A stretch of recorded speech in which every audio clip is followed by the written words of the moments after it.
Las reglas del mundo cambiaron. ¿Para dónde va y cómo debemos tomar decisiones? El tema no es la desinformación. Al contrario, es un gran número de información que tenemos y lo que necesitamos es entender cómo tomar las nuevas decisiones. Aquí en Aldea Financiera, el día de hoy, te voy a platicar sobre perspectiva económica.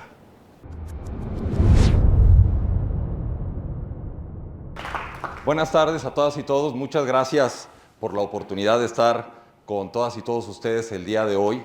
Para mí es un privilegio siempre hablar de un tema que me encanta, que es la economía. Y pues a mí me gustaría iniciar el día de hoy pues con una pregunta. Y a ver si esto ya lo han visto. ¿Ya se dieron cuenta de que nuestro mundo, tal vez imperceptiblemente, pero ya cambió? Propio. ¿Y cuándo nos dimos cuenta de eso? Tal vez no fue cuando el tipo de cambio se apreció o cuando inició algún conflicto bélico que recientemente hemos tenido desafortunadamente en el mundo. Tal vez no fue cuando cambiamos de presidente en México o presidenta o cuando llegó el presidente de Estados Unidos.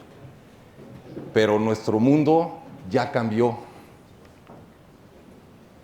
Lo que no cambia es el slide, pero seguramente ahorita va a cambiar. No sé si alguien allá arriba le podría dar clic. ¿O hay que prenderlo? Y lo que estamos viviendo realmente no es una crisis, sino es un cambio de las reglas.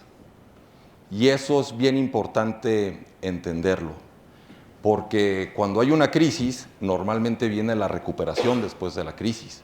2008 y antes 1994 con el tequila, aprovechando que estamos en Tequila Labs, hoy rebautizado como Kiva Labs.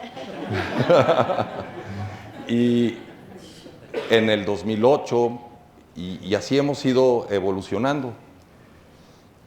Pero hace algún tiempo se me acercó un empresario y me dijo: oye, Roberto, fíjate que yo tengo mis cifras bien con todo lo que está pasando, pero lo que me está fallando es la intuición. Mis números están bien, pero me falla la intuición porque no le entiendo a lo que está pasando.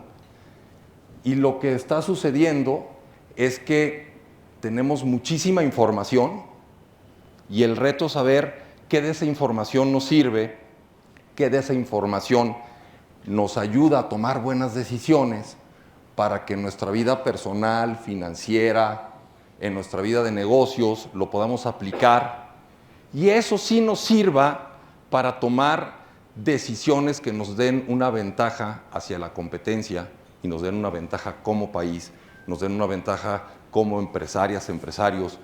Y a eso se trata el día de hoy, porque el tema ya no es de cifras, es también de toma de decisiones. Los países no se van al traste de un día para otro. Pudiéramos pensar que eso sucede en algunos momentos, pero sí hay crisis que se presentan, la crisis inmobiliaria en el 2008, por la burbuja que se dio, por los financiamientos que se armaron en esa época, algo muy particular. El COVID que nos vino a traer muchas dificultades. Y hoy no estamos viviendo una crisis, pero estamos viviendo algo similar, que tiene dejos que nos permite ver algunas oportunidades, y de eso les quiero hablar el día de hoy. Porque más allá de una época de información, más allá de una época de dudas, es una época para tomar decisiones. Y la información nos puede permitir eso. El día de hoy les voy a hablar de datos que he curado durante mucho tiempo. Yo empecé con la información financiera desde que salí de la universidad, 1994, ya hace algún tiempo. Fui analista de casas de bolsa, de la parte de análisis económico, y de ahí, sin querer, me hice economista empírico, porque no soy economista, pero pues le he ido entendiendo, y una de las cosas que creo que es una ventaja es que más allá de entender la economía como algo puro, números y muy aplicada, donde los economistas son muy buenos para entender eso, pero a mí me sirvió el no ser economista y entenderle la economía para entender el otro lado del escritorio. ¿Cómo lo aplicamos a la empresa? ¿Cómo sacamos provecho de esto? Y entonces el día de hoy les voy a hablar de 4 cosas. Normalmente, en una conferencia de perspectivas económicas, iniciarían por el marco global. Y de ahí, de lo general a lo particular, caeríamos en México. Pero hoy lo voy a hacer al revés. ¿Por qué? Porque normalmente cuando empezamos a estos temas, resulta que la perspectiva económica nos gana el tiempo y a México lo tratamos de pincelazo y hablamos más de China, y hablamos más de Ucrania, y hablamos más de no sé qué, de Venezuela, que sí voy a hablar de Venezuela, no se preocupen. Pero al final del camino, a México lo tratamos como un pincelazo. Y de eso voy a hablar el día de hoy. De nueva cuenta, gracias por haberme invitado. Por aquí veo a Manuel, que fue el primer contacto. Gracias, Manuel. Gracias a Franco, a Yamil, a Fer, a todos los que son parte de Pau, a todos los que a Carlita, a todos los que son parte del equipo Kiva que me ha tocado saludar. De verdad, muchas gracias. Y empecemos tal cual, el entorno macroeconómico de nuestro país. Voy a empezar con algunas cifras duras, pero hay que hablar del mundo, ¿no? El mundo, siendo simples, va a crecer al 3%. ¿Eso es mucho o poco? Pues es un promedio, ¿no? Al final del camino nos podemos ahogar en una alberca de 30 centímetros promedio.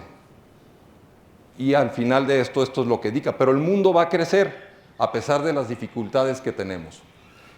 Y nuestro país pues tiene un montón de cifras que dicen que pues en el 2025 íbamos a crecer al 0.7, al 0.3, por ahí ronda. Ya nos lo confirmarán, pero andará en el 0.4, en el 0.5, si bien nos va.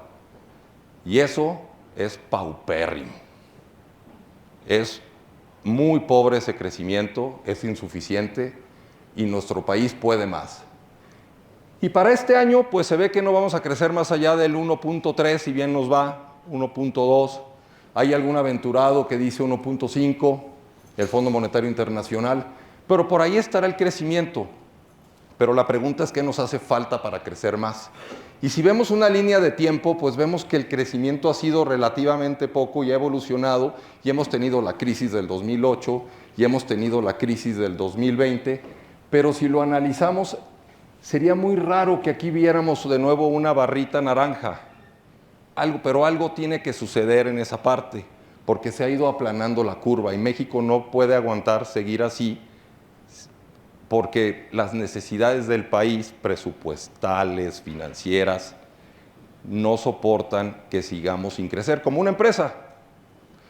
Tenemos una empresa que se llama México, que tiene un consejo de administración, que es el Congreso, que tiene un departamento de auditoría, que es el Poder Judicial, que tiene la parte directiva y que tiene un gran producto, que tenía un gran producto que se llamaba petróleo.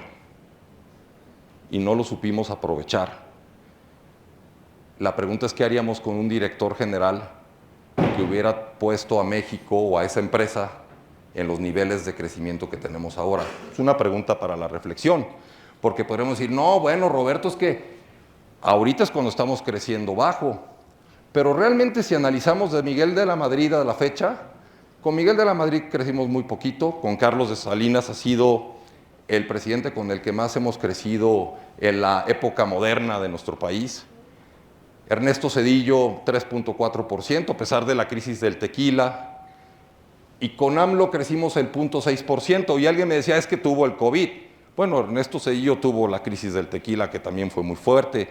Y también Felipe Calderón tuvo una crisis, se acordarán, de sanitaria, que también hubo encerrones. La influenza, efectivamente. Entonces, pues estos son los crecimientos. Claro, alguien podría decir, no podemos juzgar el sexenio de Claudia Sheinbaum, por supuesto es prematuro, con el 0.4% en este momento, pero nos da una idea de por dónde vamos. Y entonces vemos algunas cosas que se están presentando en el mundo y que después de la pandemia fueron de las cosas que dijeron, chin, esto está complicado y tenemos que combatirlo. Uno fue la inflación. una inflación pegajosa que le llamaban, que costó trabajo bajar, porque los países se sobreendeudaron para poder solventar las necesidades que se presentó con la pandemia, y entonces el endeudamiento se subió muchísimo. El M1, por ejemplo, en Estados Unidos subió de una manera espectacular. Estamos en época récord de impresión de billetes en Estados Unidos. Y eso, por supuesto, que es inflacionario. Sin embargo, la inflación pues ya está controlada y hay quien dice que vamos a estar en el 3.8, pero la gran mayoría de analistas dicen que a nivel mundial vamos a andar alrededor del 3, 3.3. Estados Unidos también dice que va a andar en esos niveles. Y en México, pues ya terminamos la inflación, esas fueron las previsiones en su momento, 3.66% terminamos la inflación en nuestro país al final del 2025. Pero se dice que vamos a andar al 4%. ¿Y quién dice que vamos para el 3%? La realidad es que va a ser muy difícil. Tengo el gusto de ser buen amigo de uno de los subgobernadores del Banco de México, de Jonathan Heath, que le dicen el subgobernador disidente. Si leen los periódicos, es el que sale como el que siempre vota que no hay que bajar las tasas de interés. Porque él dice que la inflación no va a seguir bajando. Y ahorita les digo, cuando lleguemos a ese punto, por qué lo dice él. Y las tasas de interés, pues se pintan que este año vamos a andar alrededor del 6.5% y pues terminamos el 2025 en el 7%. Esta semana el 7 a 28 días ya se ubica en el 6.95% y un poquito bajo del 7%, y así vamos caminando. ¿Qué va a pasar? Pues dicen que van a seguir bajando las tasas de interés, quién sabe, pero lo que sí podemos ver es que hay indicadores que han mostrado una fortaleza que no nos esperábamos. Hay quien lo esgrime que es parte de la política económica del país y que el tipo de cambio refleja la fortaleza. Tradicionalmente, el tipo de cambio es un indicador que nos pone o no nerviosos, pero está claro que abajo de 18 pesos el tipo de cambio está barato. 17.25 terminó hoy, si mal no recuerdo. Y allí andamos. ¿A dónde puede llegar? Pues si se ven las cifras del 2010 en adelante, si hiciéramos un análisis técnico, en esta parte tenemos un piso, y si lo llega a romper, pues pudiera bajar un poquito más. ¿Qué va a pasar? Depende de muchos factores que ahorita vamos a platicar algunos. Pero, por ejemplo, las tasas de interés, tal vez no nos acordemos, pero la tasa de interés hoy por hoy tenemos una tasa real, a pesar de que anda al 7%. Claro, para nosotros ahorradores, cuando estaban al 11.50, 11.25, pues era una tasa comparativa buena. El 7% ya nos suena en algunas ocasiones poquito, pero al final del camino es una tasa real positiva. En el 2015, 2014 teníamos tasas reales negativas.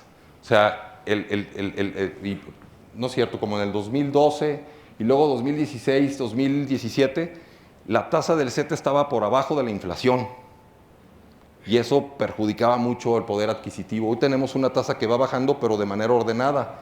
Y la inflación prácticamente ligeramente abajo del 4%. Ese es históricamente lo que ha pasado con la inflación, datos del Banco de México. Pero al final del camino, que llegue al 3% va a ser muy difícil, por una cosa muy importante, por la inflación subyacente. La inflación subyacente es aquella que quita los productos volátiles y es el corazón de la inflación. Y si vemos la parte final, no ha bajado del 4%, anda a niveles del 4.3%. Y si lo analizan, para que esta inflación lograra bajar, tendría que ser porque la política monetaria de tasas de interés al bajar lograran transmitir al público que con tasas altas se motivaría el ahorro y por lo tanto bajaría la inflación. El argumento es ese: ¿para qué las bajas si la inflación sigue estando alta? El tema de fondo es que hay una economía muy grande de efectivo en México y hay una economía informal de prácticamente el 52, 54%, dependiendo de la medición, que no logra permitir que los instrumentos de política monetaria que aplica el Banco de México apliquen como en Estados Unidos, que ahí sí suben y bajan la tasa de interés, y entonces tenemos que la gente ahorra más en sus chequeras o en sus cuentas de ahorro o no. pero aquí hay una economía de efectivo que sigue manteniéndolo. ¿Y qué me dice Jonathan Heath al respecto? Es chistoso, porque él me decía, no me lo vas a creer, Roberto, ¿por qué no? Que hay un ejemplo, ¿por qué no bajan? Y se llaman fondas y loncherías. Y yo le dije, fondas y loncherías. Sí, fondas y loncherías son un gran ejemplo. Son las que han mantenido mayor inflación en el país en los años recientes. Digo, ¿y por qué? Dice, porque las fondas y loncherías aplican ¿cómo? Pues con efectivo, y ahí se refleja que hay una economía informal y los precios han seguido subiendo ahí, que son parte de la canasta básica. Entonces, ese argumento o ese indicador hace que la política monetaria no vaya a afectar para que logren llevarla al 3%. Va a ser muy difícil. Sus palabras nunca va a llegar al 3%. Entonces, ese es un tema que debemos de considerar porque la inflación la vamos a tener que ver por ahí. Los mercados financieros, pues máximos históricos, que ya bajan un poquito, que ya suben un poquito. La gente me pregunta, Robert, ¿le meto a la bolsa o no le meto a la bolsa? Yo les digo, a ver, los mercados están altos. Por supuesto que si le preguntáramos a Warren Buffett, él diría, a la bolsa se le entra cuando está abajo, cuando redujo su valuación. Cuando está arriba, nos arriesgamos a que perdamos. Pero claro que hay gente que le da FOMO y dice, yo no quiero perderme la fiesta. Entonces, si alguien dice, me da FOMO, no me quiero perder la fiesta, yo lo que les diría es, sean prudentes y pongan stop loss. Algo que aprendí en mis épocas de cazabolsero es que la bolsa conlleva un elemento de riesgo. ¿Por qué es volátil? Porque, a ver, a la gente yo le digo a veces en las conferencias, imagínense que entrara Jeff Bezos o Elon Musk y les dijera, te quiero invitar de socio de mi empresa. ¿Qué le dicen? Pues no suena mal ser socio de ellos, algo sabrán, ¿no? Pues sí podemos a través de invertir en acciones de la bolsa con Tesla, o si queremos de ser socios de Carlos Slim, lo podemos hacer en América Móvil, o de qué quieren ser socios. El tema es la volatilidad y que debemos entender el tipo de inversión que hacemos. Entonces hay que entender que la bolsa está en niveles altos y si le ponemos un stop loss, ¿qué quiere decir esto? Por ejemplo, yo invertía 100 pesos. Cuando baje de 90, sin pensarlo, vendo porque lo máximo que estoy dispuesto a perder es el 10%, un peso de cada 10. Pero resulta que la gente no lo hacemos porque no estamos correteando a la bolsa todo el día. Entonces es bien complicado y mucha gente pierde lana porque cuando voltea ya se bajó 30% porque se fueron de vacaciones a Baila a esquiar y cuando regresaron ya había bajado la acción. Y a mí me pasa también. El otro día invertí en una acción que se llama iRobot. No sé si han escuchado. iRobot hace unas aspiradorcitas que ahí andan por toda la casa chocando y aspirando y haciendo el quehacer, ¿no? Pues yo dije, están bien padres y no sé qué. Pero a algún iluminado se le ocurrió decir que las aspiradorcitas que hacen en China roban datos y escuchan conversaciones. Y la empresa bajó 99%. Entonces, pues todo mundo podemos perder. El tema es la diversificación. Entonces, pues el mejor dividendo que tuve fue una aspiradorcita ¿no? Pero al final del camino es eso, ¿no? Pero hay cosas de refugio. Este es del día de hoy del financiero. Y de hecho aquí marca 5,020. Pero hoy cerró en 5,500, pues 5,400 el oro. Los metales están máximos históricos. ¿Y qué está pasando ahí? Tradicionalmente el dólar era el refugio. Aquellos que estudiaron un MBA o que estudiaron algo de finanzas, y estos preguntan, ¿cuál decían que era la inversión libre de riesgo a nivel mundial? Alguien que se anime. Dólares, y particularmente los Treasury Bills. Dice, el refugio ante la volatilidad y las crisis, el Treasury Bill. Y Estados Unidos decía, claro. Y entonces toda la banda que decía, cuando hay riesgo, vámonos al Treasury Bill y estoy en mi lugar seguro, en mi isla segura, que se llama Estados Unidos. Pero como yo decía al inicio de esta conversación, Las reglas ya cambiaron. Y esto lo demuestra. El tipo de cambio, el dólar estadounidense lleva meses mostrando una debilidad sistémica que ha hecho que nuestra moneda se haya revaluado de manera muy importante. Entonces, los antiguos paradigmas de refugio están cambiando, ya no es el tipo de cambio. Y alguien me dijo, oye Roberto, pero bueno, pues, México es una potencia y tenemos petróleo, que eso ya no existe desde hace años. Venezuela, antes de que entrara Maduro, si mal no recuerdo, producía algo así de 3.5 a 4 millones de barriles diarios. Más o menos, puedo equivocarme. Si leyeron las noticias, cuando entra el gobierno de Estados Unidos y se lleva a Maduro por el pretexto del petróleo, 0.5 millones de barriles diarios es la producción. Nosotros estamos en 1.3 millones de barriles diarios. En diciembre fue el mes que menor producción histórica habíamos tenido. La realidad es que tenemos un problema fuerte desde el punto de vista de la infraestructura que tenemos petrolera. Venezuela tiene 300,000 millones de barriles de reservas, ¿no? Fer, ¿cómo estás? Y resulta que México no tiene esas reservas, o por lo menos no las hemos encontrado, y para encontrarlas necesitamos hacer cosas que no hemos hecho, e inversiones que no hemos hecho, y quién sabe las vayamos a hacer. Pero estamos endeudadazos. La mitad de lo que generamos de Producto Interno Bruto está en deuda.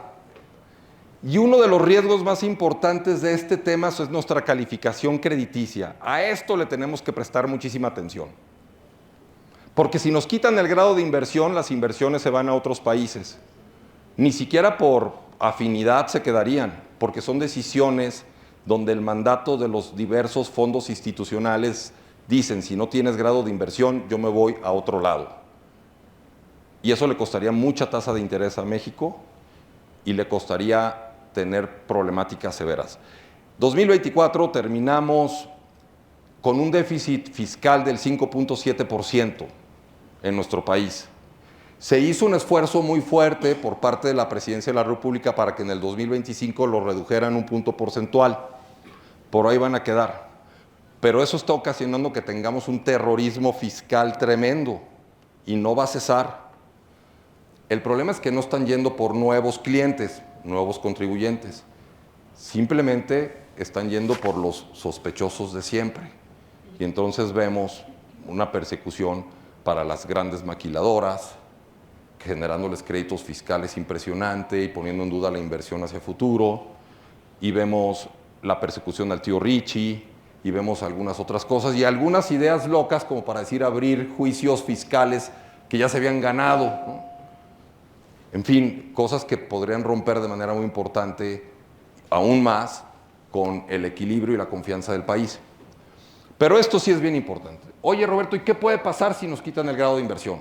Brasil, 2014, déficit fiscal, 8%. Quitan el grado de inversión, depreciación cambiaria, 80%. Ojalá que nos suceda para nosotros. Cuando aquí entre nos, digo, con todo respeto para las diferencias partidarias, cuando vi que iba a ganar López Obrador, dije, no, pues hay que tener un plan B, porque mis amigos venezolanos decían, esto huele a Venezuela. No ha sido así del todo, pero tampoco ha sido alejado del todo. El modelo no ha sido copy-paste, porque evidentemente no convenía, y ha sido más un tema que ha ido con cambios, buscando sí apegarse a ese modelo de izquierda, con algunas cosas que en el largo plazo se tienen que cambiar para que el país pueda continuar creciendo. Oye, México está muy endeudado, pues ¿contra quién? ¿No? Pues si vemos a Japón, pues Japón tiene 255% de deuda contra su Producto Interno Bruto, y México el 50%. Ah, Roberto, no estamos tan mal. Estoy de acuerdo, pero el tema está en que tenemos un déficit fiscal muy grande y no estamos creciendo. Y eso sí nos pone en una tesitura completamente distinta. El empleo en el país se ha mantenido estancado. el año pasado, derivado de la política arancelaria de Trump, que al ratito llegó a eso, se perdieron o no han llegado inversiones como deberían, no se han creado empleos como deberían. Y en algo estoy de acuerdo con la 4T, que la verdad nos habíamos olvidado de la base de la pirámide un poquito. Ahorita voy a llegar ahí. Pero resulta que el empleo no está llegando a los niveles que necesitamos y somos un país que está muy enfocado a los servicios, a la maquila, al comercio, poquito en la agricultura. Pero si lo analizamos dónde está concentrado, por ejemplo, los sueldos, el 65% de las personas en el Instituto Mexicano del Seguro Social ganan hasta 2 veces el salario mínimo. Entonces, esta es la radiografía de nuestro país. Y en este momento el salario mínimo, gracias a los incrementos, y este año tenemos un incremento del 13%, se ha ido recuperando, pero si hacemos un análisis histórico, que no lo traje para no abrumarlos con tantas gráficas, pero estamos a niveles de 1982. Bajamos en el salario mínimo, volvimos a recuperar, pero al que diga, no, es que subió muchísimo, pues realmente estamos a niveles de 1982, pero no hay productividad. Nuestro desempleo está en 2.7%, se dice que estamos con una tasa de subocupación del 7%, que es de los más bajos, pero tenemos condiciones críticas de ocupación, donde el 33% de la gente dice que no le alcanza y que quiere otro trabajo, y tenemos 55% de informalidad laboral. Eso es gravísimo, y cuando le suben el salario mínimo así a los empresarios, y cuando les van a recortar las horas laborales, pues ese costo, la verdad, hace una migración hacia la economía informal. Y cuando tenemos un terrorismo fiscal, pues la gente dice, pues me voy para allá. La inversión extranjera. Oye, Roberto, usted dice que terminamos el 2025 con una inversión extranjera fuerte. En algunos rubros sí, sobre todo fue inversión en el sector automotriz, en el sector financiero, pero un indicador que hay que tener muy en mente es cómo está compuesta la inversión extranjera directa. Está compuesta de nuevas inversiones, de reinversión de utilidades, de traspasos entre compañías, y bueno, pues ahí puse un promedio. Pero a lo que quiero llegar es que vean, en épocas históricas, 2013, pues inversión extranjera directa muy fuerte, pero nueva inversión, que es la azul, grande. El tema es que si vemos 2024 y 2025 y 2023, el tema del nearshoring que parecía que iba a llegar no está llegando porque no hay confianza y estamos reinvirtiendo utilidades. Los que ya están, pues ya están. Pero a pesar de que pudiéramos decir que la inversión extranjera está subiendo, el componente de reinversión de utilidades es el que más se está dando, no inversión nueva. Necesitamos inversiones nuevas. Una visión de largo plazo. ¿De dónde llega la inversión a nuestro país? Sobre todo de Estados Unidos, 40%, de España es nuestro segundo socio inversionista más grande, Canadá el 9%, y así sucesivamente, en donde pues vimos cómo Estados Unidos pues, le sigue apostando, porque hay muchas empresas estadounidenses aquí. Pero algo que ha sido sorprendente y bien interesante es que fíjense, la depreciación del tipo de cambio ha encarecido prácticamente entre un 15 y un 20% las exportaciones mexicanas. La apreciación del tipo de cambio, quise decir, perdón. Eso ya de entrada es un mega arancel para los precios. Y aún así, estamos en exportaciones históricas de nuestro país, lo cual es muy bueno. Y ese comportamiento de las exportaciones es lo que ha mantenido una fortaleza del tipo de cambio, en parte, y también un relativo crecimiento económico, porque es uno de los componentes del Producto Interno Bruto, las exportaciones. Pero tenemos un tema aquí que es una gran oportunidad. Si ustedes van con un contract manufacturer, estos grandotes que hacen los iPhones y que hacen los proyectos para las empresas de tecnología y los grandes servidores, para no decir ningún nombre y no señalar a alguien, pero pues los ven en los corredores industriales. Si alguien vive Para Valle Real, pues ahí tienen uno muy grandote, una empresa muy grandota, y en fin. Pero si analizan cuánto creen que es el contenido nacional de los productos que hacen y que luego exportan esas empresas. Alguien que se anime, no se vale que conteste la secretaria porque ella sí se lo sabe. ¿Alguien se imagina? Dice, yo fabrico algo y lo exporto, ¿no? Aquí le doy valor agregado y lo exporto. De ese producto, qué porcentaje es nacional? Sí. 20%. No. ¿Cuánto creen? 5%. Entre el 5 y el 10%, dependiendo del producto. ¿Cuál es el tema? Que todo lo importan de China. Por eso el puerto Manzanillo está saturado y por eso los puertos tienen mucho trabajo, lo cual en principio no necesariamente es malo, pero la política industrial de nuestro país no ha fomentado que las grandes manufactureras nos transformen de ser un país maquilador a uno de desarrollador de valor agregado, donde las empresas fabriquen y les vendan a ellos y sustituyamos exportaciones. Oye, es que ese es un cuento de muchos años. Pues sí, pero sigue contándose porque la historia sigue funcionando y necesitamos hacer algo ahí para que podamos exportar cosas que produzcamos internamente. ¿Y qué estamos exportando en México? Máquinas, equipo de transporte, productos minerales, instrumentos, metales, productos vegetales, productos alimenticios donde se incluye el tequila, porque él dirá, oye, el tequila es mucho. Pues en las exportaciones totales no, pero sí es mucho, ¿no? Pero lo demás es lo que estamos exportando a otras partes del mundo. Y nuestros principales destinos de exportación, pues ya sabemos a dónde, ¿no? A Estados Unidos con el 82% de nuestras exportaciones. Y de ahí un poquito a Canadá, otros países, pero y ahí vemos claramente, China nada más el 1.7%. Se nos están yendo muchos billones de personas ahí, ¿no? Entonces hay que reorientar esto, pero por supuesto que hay que aprovechar a nuestro cliente mayor. Por eso cuando vemos esto y me dicen qué va a pasar con el TEMEC, yo tengo mis argumentos que ahorita les voy a compartir. Hay una iniciativa, un think tank que se llama México ¿Cómo Vamos? Y me gusta mucho porque hacen indicadores muy padres y tienen semáforos. Entonces, lo rojo, pues se imaginarán que no está tan bien, lo amarillo regular son y lo verde bien. Entonces, cuando vemos esta lámina, decimos, ah, caray, lo que está bien son las exportaciones, que ya hablé de ellas. Pero ¿qué está mal? Crecimiento económico. No estamos teniendo crecimiento económico. Empleos formales generados.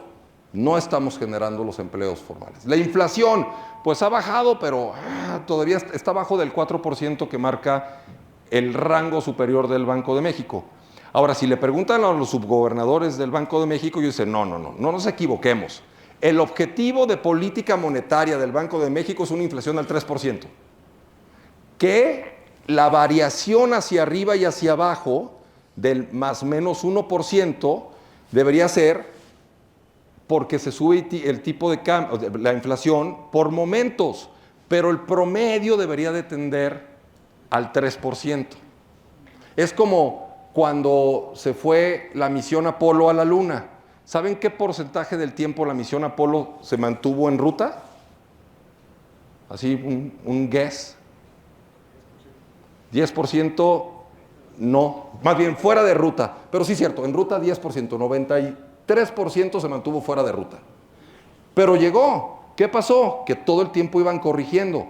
Para eso es el porcentaje de más menos del Banco de México. Por eso cuando decimos, la inflación está al 3.6 y estamos dentro del rango del Banco de México, no, porque la subyacente está por arriba y no la hemos logrado todavía reducir.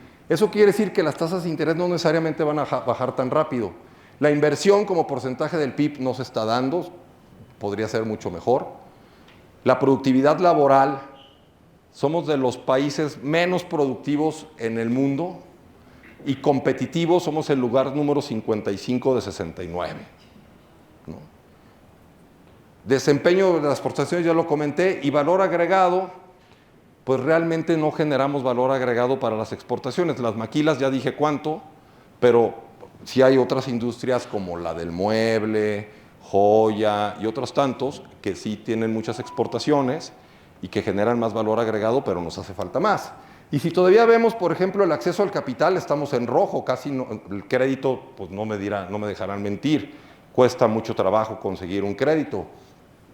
La deuda pública, estamos creciendo de manera muy importante, ya hablé de él, la informalidad laboral, la participación laboral, pues aquí la gente, la población económicamente activa, no está participando tanto en actividades. ¿Por qué? Pues porque tenemos a 40 millones de personas que les entregan beneficios sociales y que cada bimestre les dan una lanita. 40 millones de personas. ¿Quién sostiene eso? Nosotros con nuestra chamba, impuestos y tal. Pero al final del camino es insostenible. Tenemos pobreza laboral que ha disminuido, hay que decirlo. La seguridad, ¿qué les digo? Las gráficas de ellos dicen que ha disminuido. Los otros datos, ¿no? Pero pues aquí escuchamos cosas de terror todo el tiempo. Y sí necesitamos mayor seguridad. Preguntan si es momento para invertir. Por supuesto que la gente tiene dudas, porque tenemos muchas cosas que están cambiando y los empresarios pagan por ver en algunas cosas. ¿Mejorará el clima de negocio? Pues dicen que quién sabe hacia futuro. Muchos, solo el 15% consideran que el 15% dicen que el clima de negocios va a empeorar en los próximos 6 meses. Está en amarillo. Pero un tema que tenemos es que es de educación. Y este es el gasto educativo de distintos países, y a ver si encuentran a México. Muchas cosas se explican ahí, y tenemos un tema importante en ese sentido. Y si vemos las previsiones de crecimiento económico para este y el próximo año, y lo comparamos con los países de Latinoamérica, pues tenemos un tema. Porque dicen que vamos a crecer al 1.3%, y la verdad, si nos comparamos con otros países, pues Bolivia, que todavía hoy el presidente de Bolivia salió a decir que va a hacer una reestructura y que va a mejorar al país, y que ojalá que sí, pero pues salvo Bolivia, no la armamos, aún creciendo al 1.3%, ya no digamos cómo terminamos el 2025. Pero hay cosas que están sucediendo en el país que hay que entender. Fíjense, no todo es malo, no se me preocupe, ya sé que todos así, nos vino a agüitar. No. Voy a terminar con tendencia positiva, no se preocupen. Pero hay que entender en dónde estamos, porque si no, no resolvemos el problema. Mucha gente dice, oye Roberto, es que hay que ir por la 4T, ¿no? Creo que estamos en un momento histórico en el país que hay que entender que el gobierno poco a poco se está dando cuenta, el gobierno federal se está dando cuenta que necesita cambiar el tono, aunque probablemente no lo diga del todo. Pero la base electoral para un partido como Morena es un activo. Es un activo que tienen 40 millones de personas con programas sociales que ustedes creen que no van a votar por ellos. Yo le pregunté, se jubiló la señora que nos ayudaba en la casa y recibía el programa del bienestar, y le dije, ¿qué opina? Y dice, pues no soy fan de López Obrador, porque todavía estaba López Obrador en ese momento. Y me dice, pero pues ningún presidente me había dado lana. Quítenle esa, ¿no? Evidentemente, pues a nosotros no nos hace mucho sentido, sabemos que presupuestalmente es insostenible, pero mientras que se lo den, ahí tienen a 40 millones de personas, más los empleados del gobierno, más los sindicatos, más los que tienen contratos, más ¿Cómo nos quitamos el 50% del padrón electoral o más? Entonces, esa es complicada. Pero el déficit fiscal está claro que no lo pueden sostener. Y saben que si se les cae el tema de la calificación crediticia, tienen un broncón. Porque lo que está pasando es que en este momento Morena es el héroe del partido. Y se me está salvando porque tengo lana. Entonces voy a votar por él. Pero en el momento que yo pierda eso, busco quién más me va a ayudar. Y si eso sucede, hay posibilidades de que pierdan la elección. Entonces hay que tenerlo en mente esa parte. Pero ese choque de cosas, si lo analizamos, Morena quiere cosas que los empresarios queremos. No hay mejor política pública o política social que el empleo. ¿Están de acuerdo? Ellos también quieren que se genere empleo. Entonces hay que encontrar un punto medio en donde el empresariado podamos tener una conversación con el gobierno federal en donde encontremos puntos de acuerdo y de trabajo. Entiendo que eso no había sucedido, pero el perfil de Claudia Sheinbaum es muy distinto al de Andrés Manuel López Obrador. Claudia Sheinbaum estuvo 24 años en la iniciativa privada y tiene tan solo 14 o 15 años en el sector público. Es doctora. O sea, la mujer tiene un perfil académico y profesional muy distinto al que tiene Andrés Manuel, pero claro, como la nombraron, pues tiene que guardar ciertas formas. Pero hay mensajes que se han venido dando. El consejo empresarial que formó, ayer o antier se reunió con todos los banqueros del país, se ha estado reuniendo con más empresarios, pidió que en los estados se formaran consejos empresariales. Ya entendió que si los empresarios se va a meter en un problema que no va a poder resolver y su proyecto se va a venir abajo. Y esa coyuntura es la que nos tiene que servir para que nosotros, a través de los organismos empresariales, las cámaras, etcétera, podamos meter cuchara para lograr cosas que nos permitan cambiarle la narrativa. Aunque nos siga golpeando como fifís, para que con su base electoral quede bien, pero da igual, porque nosotros estamos acostumbrados a salir adelante a pesar de los golpes, pero necesitamos que nos ayuden, a que por lo menos no nos estorben. Entonces ese tema es una coyuntura que se puede dar. Pero hay un entorno donde hay negociaciones que se tienen que dar, que hay que entender que pueden perjudicarnos. Por ejemplo, la política energética. El crecimiento de la demanda energética del país anda alrededor del 30%, o sea, la necesidad de inversión en energía anda alrededor del crecimiento del 30% anual. Eso crece la demanda de energía por nuevas empresas, por el crecimiento poblacional. Eso es lo que 30%. ¿Saben cuánto crece la inversión en energía en el país en este momento? 0.6%. 30 contra 0.6%.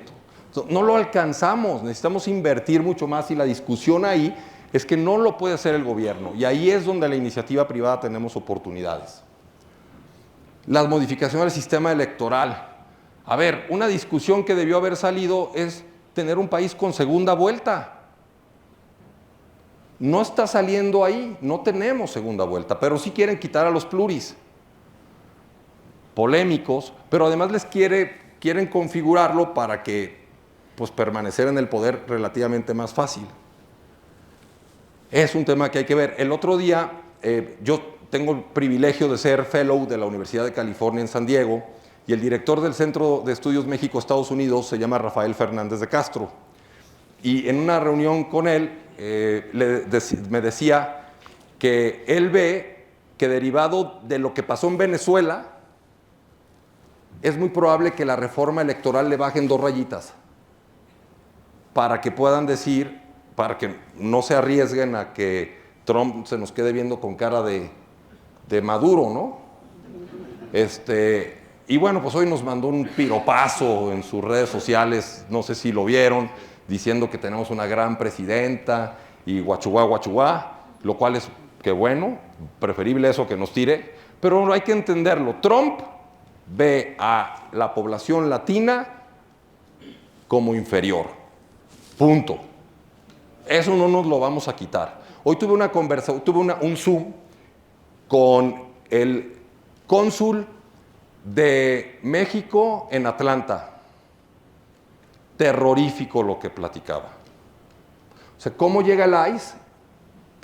Decía él, yo vivo en Atlanta y el tema es que mi radio de acción como consulado son 500 kilómetros.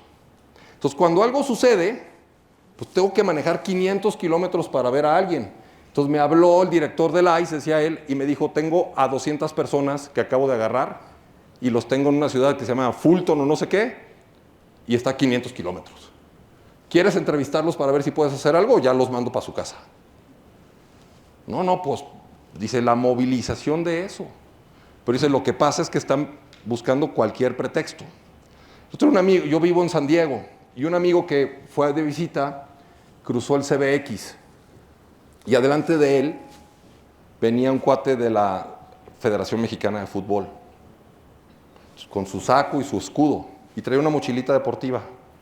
Pasó el filtro migratorio, enseñó su pasaporte, lo que sea, y se fue al escaneo de maletas por los rayos X. Ahí un perrito se volvió loco y le empezó a olfatear la maleta. Y resulta que llegó el oficial del CBP, del Cross Border Patrol, y le pidió que la abriera. Y le encontró una mandarina. Una mandarina. Le pidió su visa y se la rompió en el acto. Y lo regresó deportado. La moraleja de lo que está pasando es que hay mucha inmigración ilegal a los Estados Unidos, cierto, ¿no? Pero también los modos han sido muy drásticos y gente que, y no es nuevo, no es nuevo, desde Obama y desde antes sucedía esto, pero el tema es que hay que cuidarse mucho porque no hay que darles pretextos. Si yo les participo que cuando era secretario fuimos a abrir la oficina de Washington, de Jalisco, y me llevé una cajota de tequilas y yo no sabía que ver solo 1 litro de tequila, ¿no? Ya me ven como la India María con mi caja de salvo, con mis tequilas, y pues no me dijeron nada, pero pues me arriesgué hasta que me quitaran la visa, ¿no? Pero yo no sabía. Pero hoy no podemos cometer esos errores con ese tipo de cosas, tips. Pero bueno, el sistema electoral, ahí está, las reformas laborales que están sucediendo, la reducción de la jornada y el Poder Judicial, que es todo un tema. Hay que dar la oportunidad, y ojalá que así sea, que los juicios no estén orientados al 100% a darle gusto al aparato gubernamental y que sean justos. La gente que está ahí no necesariamente tiene el mejor perfil, algunos han sido puestos por dedazo, pero veremos qué sucede y creo que también ahí podríamos hacer algo. Puede haber movilizaciones sociales por todo lo que está sucediendo en las reformas, la inseguridad es un tema y por supuesto el Mundial no podía faltar, que es un elemento a considerar. 13 partidos en México, 4 en Guadalajara, inversiones interesantes, pero vamos a ver qué sucede porque tenemos un país que no trae lana. Entonces tenemos invitados a la cena con bajo presupuesto. Entonces, pero hay que aprovecharlo. Pero tenemos proyectos emblemáticos y de coyuntura, por ejemplo, la red ferroviaria, el corredor interoceánico, tema de Pemex y CFE que necesita grandes inversiones, el sistema de salud universal y todo el tema del Mundial de Fútbol. Hay pros y cons. Al final del camino, el tema aquí es la inversión del gobierno hacia la parte productiva y en general la inversión de gobierno a CAPEX, que le podríamos llamar así capital, está en ceros, nada. Las empresas sí está creciendo un poquito, pero el gobierno nada, entonces no está porque no tiene dinero. Está enfocado a los programas sociales. Y entonces aquí sí, caemos al entorno geopolítico y tenemos pues que seguimos con el conflicto de Rusia y Ucrania y pues aquí la foto dice más que 1000 palabras, ¿no? Tenemos el conflicto en Medio Oriente, conflicto Estados Unidos-China, pero no perdamos de vista, a ver, China es el país que más ha perdido presencia de exportaciones o importaciones, si lo vemos del lado de Estados Unidos, ahí, y México es el que se ha convertido que tiene más exportaciones hacia China. Somos el principal socio comercial ahora de Estados Unidos. El pleito que trae con Canadá abre la posibilidad real de que podamos tener una negociación del Tratado de Libre Comercio que verdaderamente nos ponga relativamente el piso parejo. ¿De qué depende? Pues de que vayamos muy bien preparados, de que no haya algún suceso que le pare los pelos de punta a Trump y que nos ponga más aranceles o nos amenace, porque es su cartita de todos los días. Pero hay que entender, es lo mismo allá y aquí. Ver, no es diferente la presidenta con otro estilo de tono que el propio Trump. ¿Cómo es el tema? Te golpeo para que vengas a mí, bajes la guardia, obtenga lo que yo quiero de ti y entonces volvemos a platicar. Y aquí es así, no me digan que no es así con la parte fiscal, ¿no? Porque el terrorismo fiscal le está pegando a todos, a muchos, no a todos, a muchos. Y entonces, claro, dicen, no, pues a veces ni nos movamos, porque ¿en dónde está la oposición del país?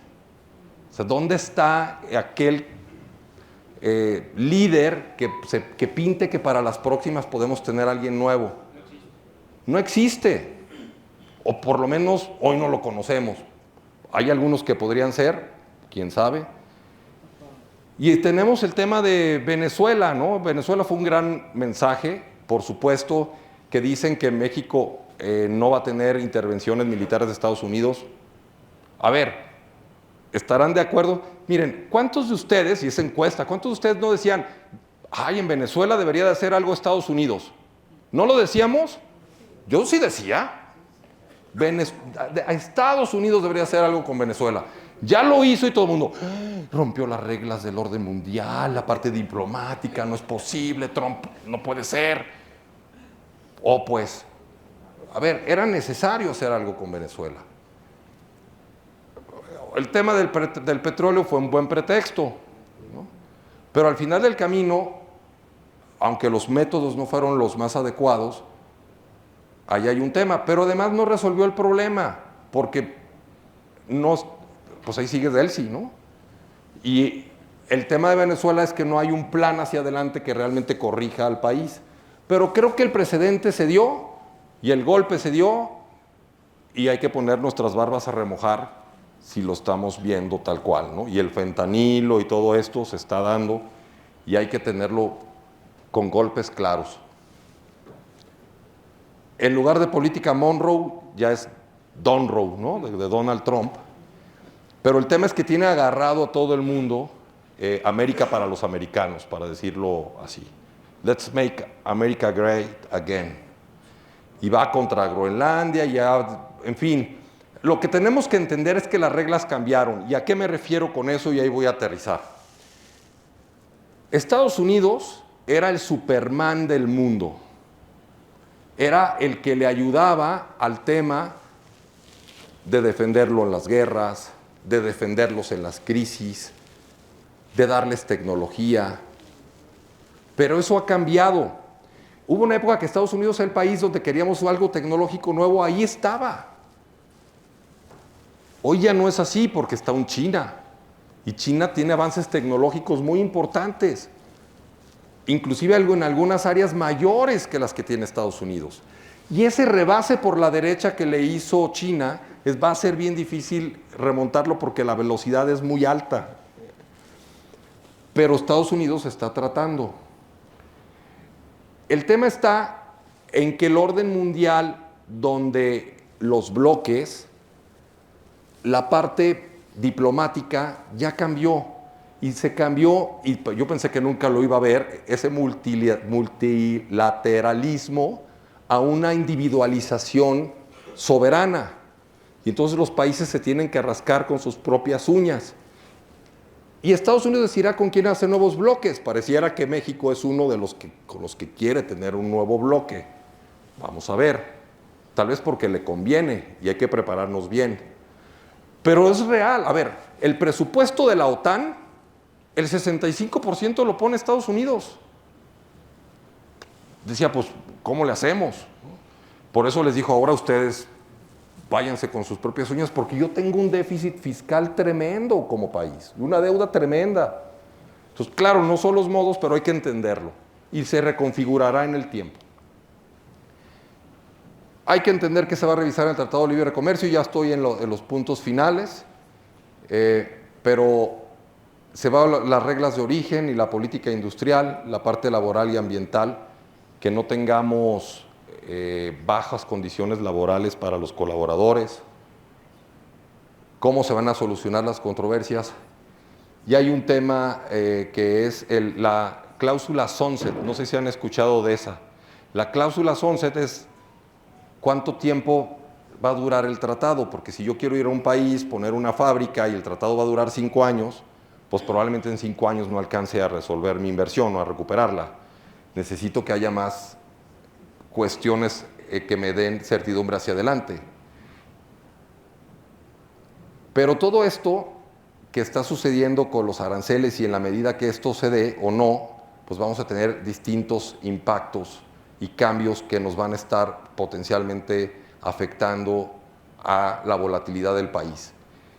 Hay oportunidades, las cadenas de suministro locales, creo que es una gran oportunidad meternos a las cadenas internacionales, integración de sectores tecnológicos, generar más valor agregado, participación nacional, certidumbre comercial, necesitamos. Pero si nos ponen más aranceles, el riesgo es claro, menores exportaciones, menor crecimiento, menor demanda, más volatilidad, menos inversión, más reglas, ¿no? Pero no se me desesperen, hay escenarios, ¿no? No todo es tan malo. En un escenario optimista, pues vamos a lograr que se dé una consolidación exportadora en una reconfiguración regional favorable. Lo veo posible, ese escenario. Un crecimiento moderado con alta volatilidad externa, moderado yo le daría la mayor probabilidad. Sí vamos a conseguir cosas, pero Trump nos va a seguir tirando. De su estilo. Choque comercial, tensiones institucionales y deterioro de la confianza es el pesimista. Ese lo veo menos probable porque tampoco les conviene. Bueno, no me voy a meter, aquí está, esto es un apunte grande para ustedes, la presentación es de ustedes, se lo pueden llevar, pero es lo que he venido platicando para que después lo recuerden, pero al final la mayor probabilidad está en el crecimiento moderado con alta volatilidad externa. Y ese es un tema que debemos de tener en mente y considerar para las reglas. Ahora, ¿qué hago? Dice Roberto, ok, está chido, pero ¿yo qué hago? ¿No?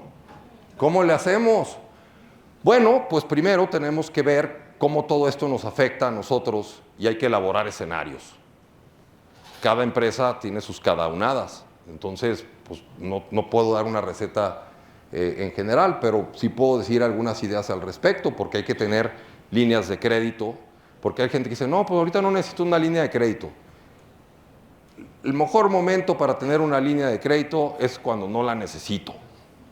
Porque el día que la necesito estamos a 6 o 7 u 8 meses vista que el banco nos la apruebe, si nos la aprueba.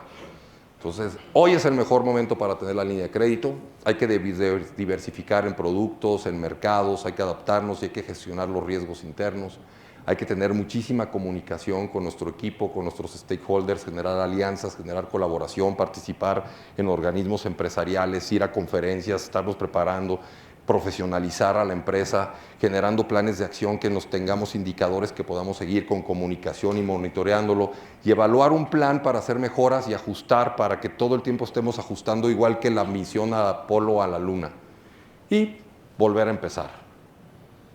¿Qué significa esto para cada empresa? Ese es el reto que cada quien tiene que analizar, pero al final sí se puede, porque enfrentamos un balance entre oportunidades económicas y riesgos, pero tenemos una gran fortaleza en el sector externo, tenemos una gran fortaleza en nuestro país porque tenemos una gran diversidad económica y la tenemos que aprovechar para poder solventar bien esos riesgos políticos, institucionales y comerciales.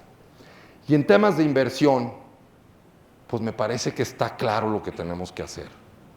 Necesitamos hacer cosas que nos permita primero, y son algunas recomendaciones, tener objetivos claros.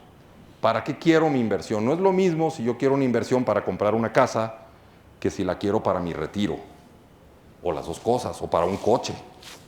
Es distinto. Hay que diversificar. No todas las monedas en la misma alcancía. Hay que hacer una diversificación de eso. Y para eso, pues hay que tener un portafolio que contemple deuda, que contemple algunos instrumentos bursátiles, Porque hay gente que le tenemos miedo. En 1987, en octubre de 1987, hubo una crisis bursátil. Y entonces todo el mundo le soplamos al jocoque porque dicen, no, es que la gente, claro, la gente vendió casas, coches por meterle a la bolsa porque se quiso hacer rico, igual que las criptos. Eso es de condición humana, ¿no?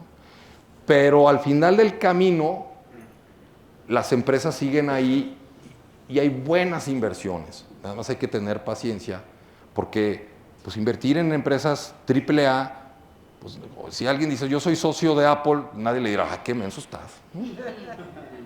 Es que yo me asocié con Tesla. Ya ni la friegas. Bueno, es que le metí a Nvidia. No, hombre, estás en el hoyo. Claro que no, son buenas inversiones. Hay que diversificar en eso. A ver, no nos perdamos de vista. En todos los portafolios y todos los portafolios de inversión, la parte inmobiliaria contempla una gran posibilidad de tener libertad financiera, o sea, tener un ingreso que permita tener un estilo de vida sin necesidad de levantar la cabeza de la almohada. Y no lo digo por esta conferencia, aquel que me sigue en mis redes sociales, es la libertad financiera se consigue con ingreso pasivo, punto. Y lograr ese ingreso pasivo hay que lograrlo con inversiones adecuadas. En las bursátiles a través de dividendos, de apreciación de acciones, y en los inmuebles a través de una capitalización que da paciencia, pero da seguridad. Yo vivo en San Diego y todo el mundo me dice, oye, qué caras las casas en San Diego. Sí, pero no van a estar más baratas, ¿eh? ¿Qué caro está Guadalajara? Sí, pero no va a estar más barato, ¿eh? Y entonces vamos a voltear 10 años atrás, cuando querramos comprar una casa o un inmueble, y vamos a decir, ay, pero si hace 5 años tan solo estaba 1,000,000 menos. Hoy es 5 años antes, ¿no? Entonces hay que ver esa parte. Y otros activos, claro, gente me dice, criptos y no sé qué. A ver, está emocionante, pero poquito, ¿no? Si le meto toda mi lana, pues estoy arriesgando de más. Pero si tengo 100 pesos y le meto 5 a las criptos, pues probablemente no pase nada y me meta la emoción de la Fórmula 1, ¿no? Pero hasta ahí. Pero si arriesgo mi patrimonio, tengo una problemática. Entonces, diversificar, tener claridad, no endeudarse de más, sí tener líneas de crédito. Es un momento en donde hay que entender los mensajes. El país sí creo yo que va a entrar en una dinámica en donde va a haber más oreja por parte del gobierno federal. Es necesario.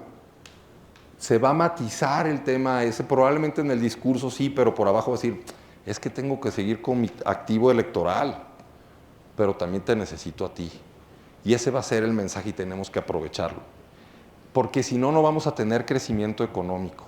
Y el crecimiento económico se da con exportaciones, se da con inversión, se da con ahorro, se da con generación de empleos. No se da con programas del bienestar tan solo. Sí ayuda, porque hay un consumo que se detona, pero no necesariamente es todo lo que ayuda.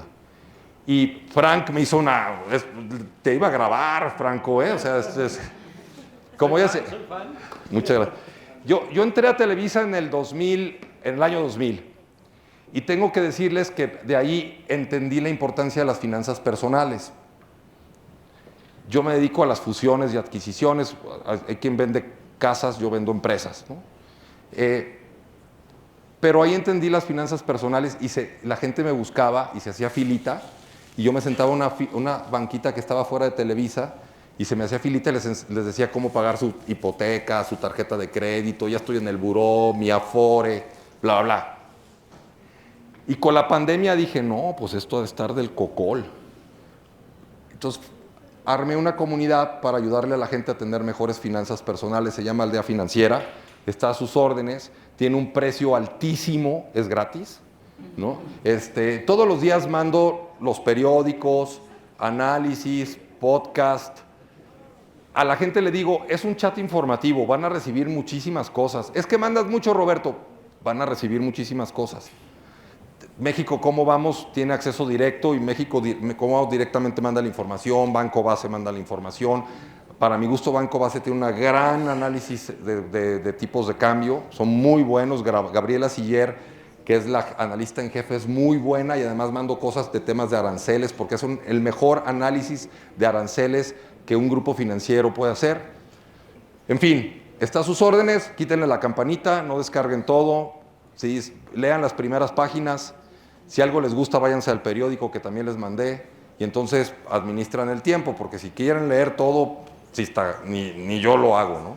Pero está a sus órdenes y pues sin más, agradecerles diciéndoles que miren, efectivamente los datos los podemos tener bien y la revolución que hay nos puede estar modificando nuestra intuición, pero teniendo un rumbo claro, principios y valores en nuestras organizaciones, un producto que genere valor, es importantísimo.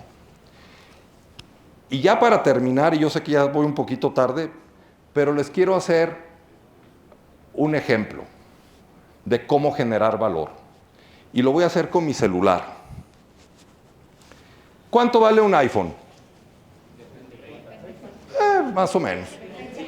35,000 pesos. Les vendo mi iPhone en 45,000 pesos. ¿Quién me lo compra? ¿Qué pasa si les digo que en 5 minutos en menos se los voy a vender en 100,000 pesos? ¿Quién me cree? ¿Qué pasa si les digo que yo aquí tengo algoritmos de los mercados financieros que me han hecho promediar carteras de inversión donde he ganado el 20% anual en promedio? Y aquí está, probado, listo para ustedes. Esa es una. Pero ¿qué pasa si les digo que tengo un chat con la comisión, el Consejo Nacional de Economistas del IMEF, donde están los principales economistas del país y todo el tiempo están diciendo cómo va el país en el chat y participo en él? Y podrían participar ustedes ahí y tener esa información de primera mano de los principales economistas del Barclays, BBV, Banco Base, Banco de México, etcétera, aquí. Y todavía si les digo que tengo un chat donde tengo a los principales empresarios del país y donde nos reunimos una vez al mes y por supuesto por tener ese chat, esos empresarios principales del país les van a mandar la invitación. ¿Quién me daría 100,000 pesos? Vendido. El tema no es el precio, el tema es el valor. Espero que esta conferencia les haya dado valor. Muchísimas gracias.